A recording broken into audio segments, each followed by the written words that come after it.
አባታችን ሙፍቲ የሙስሊሙ መቃብር ውስጥ ተቀብረው ስንገባ ለአባታችን ዱዓ ማድረግን ነው እኛ የምንፈልግ። ህዝበ ሙስሊሙ እንደተባላ ለሁለት እንደተከፈለ ይቀጥላል።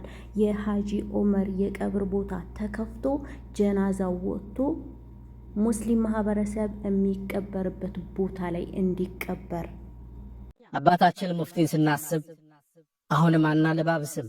የተቀበሩበት ቦታ ሙስሊሙ ህዝብ ዘንድ መከፋፈልን የፈጠረ አሁንም ዑለማው መጅሊሱ ከቤተሰብ ጋር በመነጋገር እልባት ሊሰጠው የሚገባ ጉዳይ ነው። ይሄን አናለባብስ። ትውልድ ሲጠፋ ዝም ብለናል። እውነት ነው፣ ትውልድ እየጠፋ ነው። በዚች በሳምንት ውስጥ ብዙ ነገር አይተናል። የሙፍቲ መቃብር ቦታ መነጋገሪያነቱን ቀጥሏል። የሙፍቲ መቃብር ቦታ ተከፍቶ ጀናዛው ከዛ ወጥቶ ሙስሊም መቃብር ውስጥ ካልተቀበሩ አደገኛ ነገር ወደፊት በኢትዮጵያ ሙስሊሞች ላይ እንዳንዣበበ ኡስታዞችም ኮሚቴዎችም እየተናገሩ ይገኛል። የሙስሊሙን መከፈል የሚፈልጉ የሌላ እምነት ተከታዮች ይችን ሳምንት አጋጣሚውን ተጠቅመው ብዙ ነገር እያደረጉ ይገኛል። ኡስታዞችም ለሙፍቲ ቤተሰቦች ጥሪ አቅርበዋል። አሰላሙ አለይኩም ወራህመቱላሂ ወበረካቱ። ውድና የተከበራችሁ የዘይነብ እንድሪስ ዩቲዩብ ቻናል ቤተሰቦች ሰላም፣ እንዴት ናችሁ? እኔ ደህና ነኝ አልሐምዱሊላህ። በያላችሁበት የዓለም ክፍል ሰላማችሁ በዝት ይበል እያልኩኝ ቪዲዮን በላይክ እንድትጀምሩት በአክብሮት እጠይቃለሁኝ።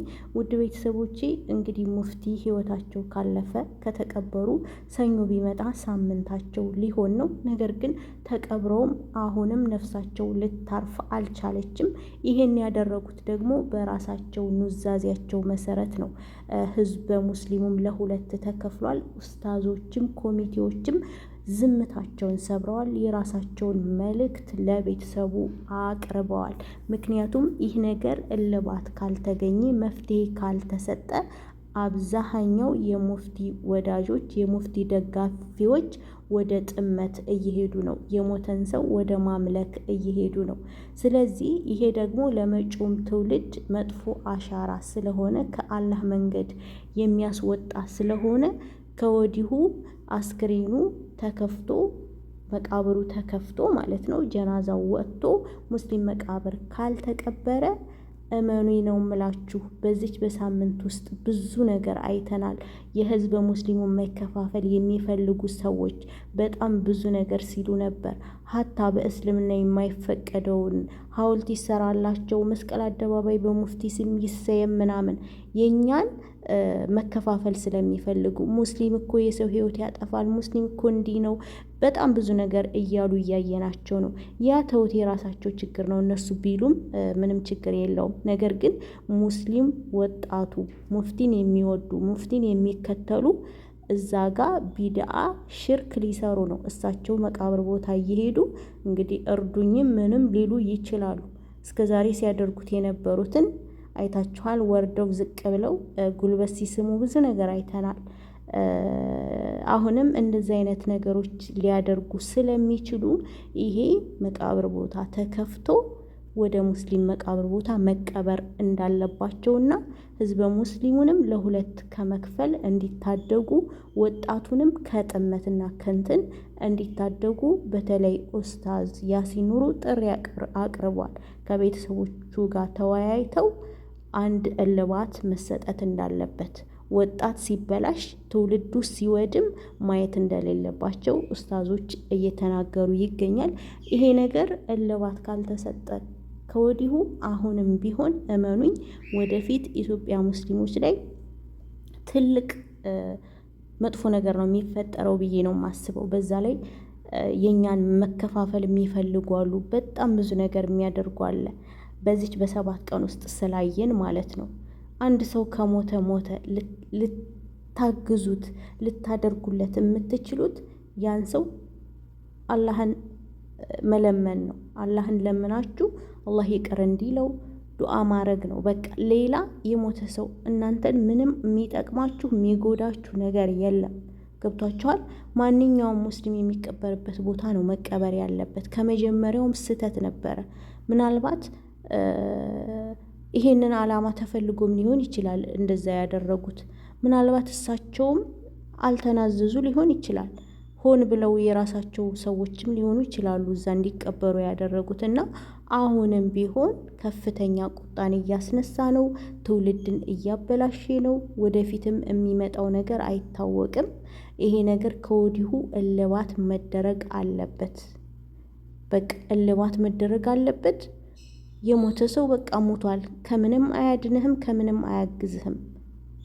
አላህን ለምኑላቸው፣ አላህን ተማጸኑላቸው፣ ይቅር እንዲላቸው ዱዓ አድርጉላቸው። በቃ ይሄ ነው የሚጠቅማቸው ለሳቸው።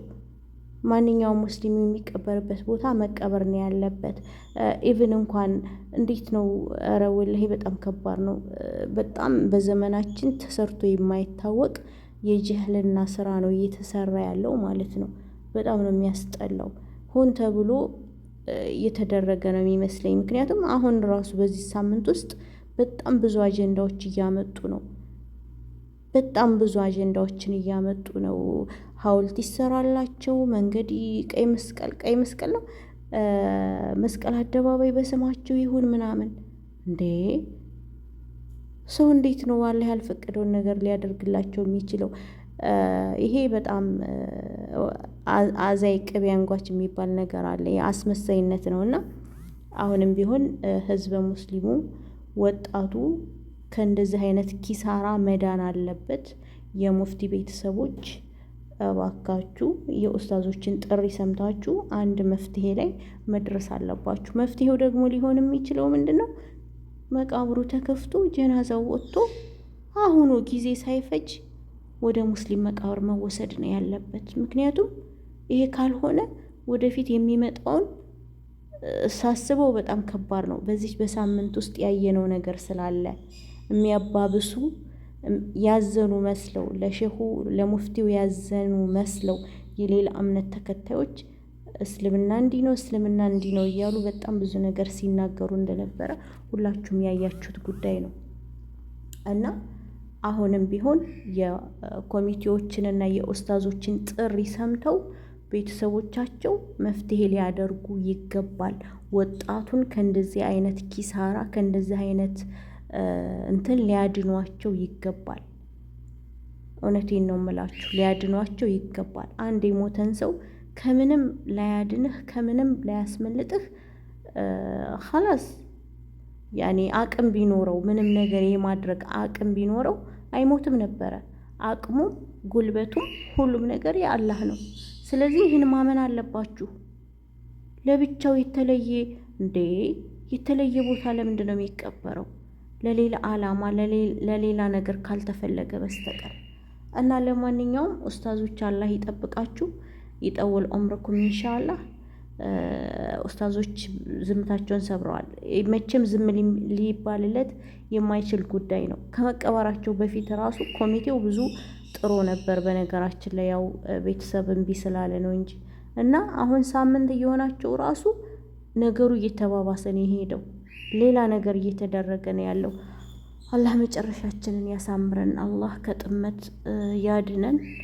አላህ ይቅር ይበለን። እሳቸውንም አላህ ይግፍር ዝኑብሁም፣ አላህ ይርሐማቸው። መጨረሻችንን አላህ ያሳምርልን እላለሁ። ውድ ቤተሰቦቼ ቪዲዮ ላይክ በማድረግ ቪዲዮ እንዲታይልኝ አድርጉልኝ ፕሊስ። ቻናሌ ችግር ስላለበት ነው። ወዳችኋለሁ። መልካም ጊዜ